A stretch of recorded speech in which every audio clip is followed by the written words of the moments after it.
Parte 2: A ponte entre a imaginação e a realidade. Como a matriz divina funciona.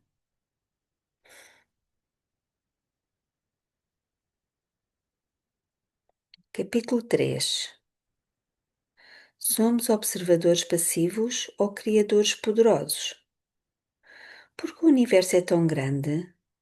É porque estamos aqui, disse John Wheeler, 1911, físico.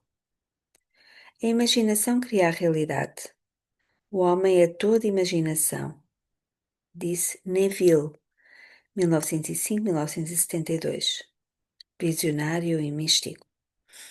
Em 1854, o chefe Seattle de uma tribo indígena avisou os legisladores em Washington que a destruição da vida selvagem na América do Norte provocaria efeitos que iriam além da época que viviam e ameaçaria a sobrevivência das gerações futuras. Com essa sabedoria profunda, tão verdadeira hoje como foi em meados do século XIX, o chefe teria declarado: o homem não teceu a rede da vida, ele simplesmente é um dos seus fios.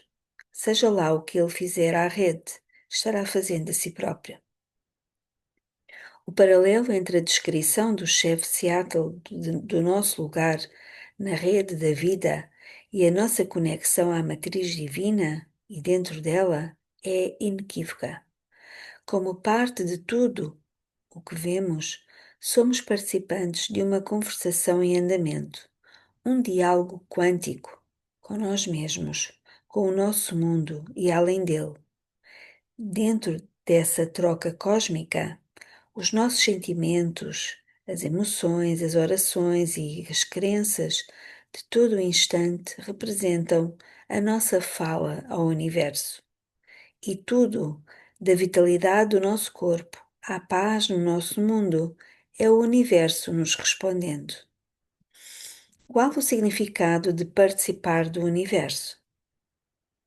Como mencionado no capítulo anterior, o físico John Wheeler sugere que não apenas temos um papel na peça que ele chama do universo participativo, como também desempenhamos o papel principal nela. O mais importante da proposição do Wheeler é a palavra participativo. Nesse tipo de universo, o leitor e eu somos parte da equação. Ambos somos capazes de catalisar os eventos da nossa vida e de participar das experiências que criamos. São coisas que acontecem ao mesmo tempo. Somos parte de um universo cujo trabalho encontra-se em andamento. Nessa criação inacabada, somos pequenos remendos do universo que olha para si próprio e que se constrói a si mesmo. A sugestão do Wheeler abre a porta para possibilidades radicais, admitindo-se que seja verdade o fato de a consciência ser capaz de criar. Segue-se que o universo pode ser o resultado dessa consciência. Apesar de os pontos de vista de Wheeler terem sido propostos no final do século XX, não podemos deixar de lembrar aquela declaração de Max Planck em 1944, quando ele disse que todas as coisas existem por causa de uma mente inteligente, que ele denominou de a matriz de toda a matéria. A pergunta que implora por uma resposta nesse ponto é simplesmente: que mente é essa? Num universo participativo, o ato de focalizarmos a nossa consciência, de olharmos para algum lugar e examinarmos o mundo, é, por si mesmo, um ato de criação. Nós somos aqueles que observam e estudam o mundo. Somos a mente, ou pelo menos parte de uma grande mente, como Planck descreveu. Ao olharmos para todos os lugares, a nossa consciência faz algo para vermos. Princípio 5. O ato de focalizar a nossa consciência é um ato de criação. A consciência cria. Na nossa busca para encontrarmos a menor partícula de matéria e na pesquisa para definirmos os limites do universo, essa relação sugere ser bem possível que não encontremos nem uma coisa nem outra. Não importa até que ponto prescrutemos o mundo dos quanta do átomo ou a que distância penetremos na vastidão do espaço exterior. O ato de olharmos, tendo a expectativa de que algo existe, pode ser precisamente a força que cria algo para vermos. Um universo participativo, exatamente o que isso subentende. Admitindo que a consciência verdadeiramente crie, quanto de poder nós realmente temos para mudar o mundo? Essa pergunta tem uma resposta surpreendente. O visionário do século XX, de Barbados, conhecido simplesmente pelo nome de Neville, talvez tenha sido quem melhor descreveu a nossa capacidade de tornar sonhos em realidade e de fazer a imaginação influir na vida. Por meio dos seus muitos livros e palestras, em termos simples e francos, ele compartilhou o seu grande segredo de como navegar pelas muitas possibilidades da matriz divina. Olhando da perspectiva de Neville, tudo o que experimentamos, literalmente tudo o que nos acontece ou que é feito por nós, é produto da nossa consciência e nada além disso. Ele acreditava que a nossa capacidade de aplicar essa compreensão por meio do poder da imaginação era tudo o que se antepunha entre nós e os milagres da nossa vida. Assim como a matriz divina fornece o invólucro para o universo, Neville sugere ser impossível que qualquer coisa aconteça fora dos limites da consciência. No entanto, é fácil pensarmos de outra maneira. Logo depois dos atos terroristas de 11 de setembro em Nova York e Washington, o que todos começaram a se perguntar foi: por que eles fizeram isso conosco? E o que nós fizemos a eles? Vivemos durante uma época da história em que é muito fácil ver o mundo em termos de eles e nós, e de nos surpreendermos com o facto das coisas ruins acontecerem às pessoas boas. Caso realmente exista um único campo de energia interligando tudo no mundo, e se a divina matriz funcionar como as evidências indicam que ela funciona, não se poderia falar em com eles e conosco, somente o nós caberia ser dito. Desde os temíveis e odiados chefes de Estado até às pessoas de outros países que tocaram o nosso coração e inspiraram o nosso amor, estamos todos interligados do modo mais íntimo que se pode imaginar.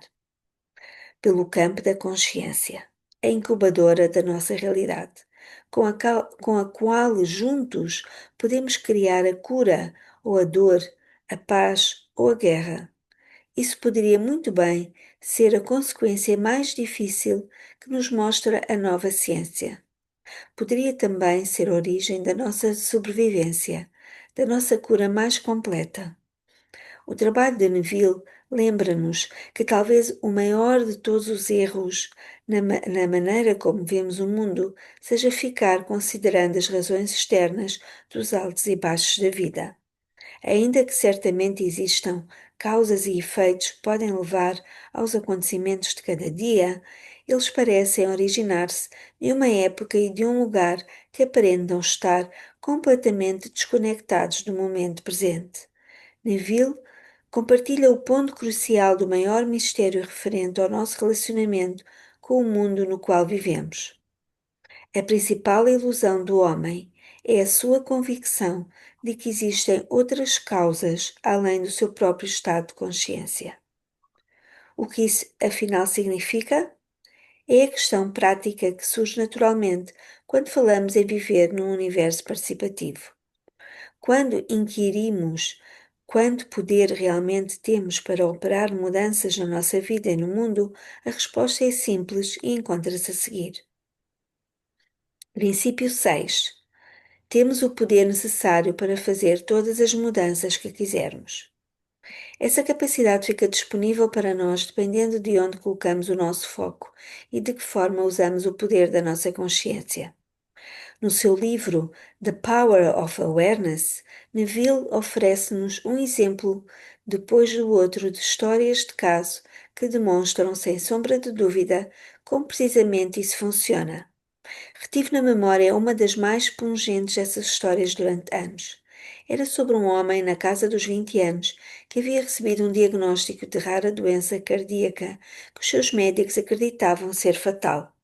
Casado e com 2 filhos pequenos, era admirado por todos os que o conheciam e tinha todas as razões do mundo para tirar partido de uma vida longa e saudável. Quando pediram a Neville para vê-lo, o homem já havia perdido peso assustadoramente e estava reduzido praticamente a pele e ossos. Estava tão fraco que até mesmo conversar lhe impunha um sacrifício. Mas apesar disso, concordou em simplesmente escutar e assentir com a cabeça enquanto ouvisse as crenças que Neville compartilharia com ele. Da perspectiva da nossa participação num universo dinâmico e envolvente, somente poderia haver uma solução para o problema: uma mudança na atitude e na consciência. Pensando nisso, Neville pediu ao homem para experimentar sentir-se como se já estivesse curado. Como o poeta William Blake sugeriu, existe uma linha muito fina entre imaginação e realidade. O homem é toda imaginação. Assim como o físico David Bohm disse que este mundo seria uma projeção de eventos num reino mais profundo da realidade, Blake continua: tudo o que vemos, embora pareça ser do exterior, é do interior. Está na nossa imaginação, da qual este mundo mortal nada mais é que uma sombra. Pelo poder de nos concentrarmos conscientemente nas coisas que criamos no imaginário, damos-lhes um pequeno empurrão que as faz cruzarem a barreira do irreal para o real. Numa única sentença, Neville explica como forneceu as palavras que ajudariam o seu novo amigo a cumprir essa nova maneira de pensar. Sugeri que imaginasse o rosto do doutor, exprimindo estupefação incrédula ao vê-lo recuperado, contra tudo o que seria razoável dos últimos estágios de uma doença incurável. Que ele o visse reexaminando o seu exame e ouvindo-o dizer repetidas vezes: é um milagre, é um milagre. Bem, acho que o leitor pode adivinhar por que conta essa história. O camarada ficou melhor. Meses mais tarde, o visionário recebeu uma carta contando que o jovem tinha verdadeiramente se recuperado de forma milagrosa. Neville mais tarde o encontrou e descobriu que ele estava vivendo bem e desfrutando de perfeita saúde com a família. O segredo, o homem revelou, era bem mais simples do que apenas cultivar o desejo de ter boa saúde. Desde o dia que se encontraram, ele tinha vivido com base na hipótese de que já estaria bem e perfeitamente curado. E encontramos aqui então o segredo de impulsionar os nossos desejos íntimos do estado de imaginação à realidade da nossa vida, do dia a dia. É a nossa capacidade de sentir como se os sonhos tivessem sido realizados, os desejos atendidos e as orações respondidas. Dessa maneira, ativamente compartilhamos daquilo que Wheeler chamou de universo participativo.